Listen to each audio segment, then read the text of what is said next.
નામ આપનું? હસમુખભાઈ તુલસીભાઈ ગાબાણી. હસુભાઈ, હાલ ખેતીની અંદર સુકારા નામનો રોગ આવ્યો છે. આ કેટલા વિસ્તારોની અંદર આ રોગના સમાચાર છે અને સાથે સાથે કેવું નુકસાન છે, શું અપેક્ષા તમારી? આમ ગણીએ તો સમગ્ર જિલ્લા અને બીજા જિલ્લાઓની અંદરથી પણ સમાચાર એવા પ્રાપ્ત થઈ રહ્યા છે કે સુકારાનો રોગ આવ્યો છે અને બહારથી ફોટા પણ જોવા મળે છે કે કપાસની અંદર સુકારા નામનો રોગ આવ્યો છે. તો આ રોગથી એવું બને છે કે કપાસ જે છે તે ઊભો છોડ સુકાય અને સાવ નષ્ટ થઈ જાય છે. અને આમાં અમારી અપેક્ષા તો બીજું કાંઈ નથી. સરકાર જો કાંઈ એવું કાંઈ સર્વે કરાવે અને કાંઈ પણ જે એને લાગે એ વળતર આપે તો વધારે સારું છે. બાકી આમાં કોઈ ખેડૂત અત્યારે જીવી શકે એવી કોઈ પોઝિશન છે નહીં.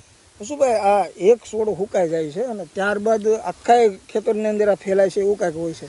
હા, જ્યાંથી સુકારો એક વખત ચાલુ થયો એટલે ધીમે ધીમે કરતાં એ આખું ખેતર સુકાઈ જાય છે.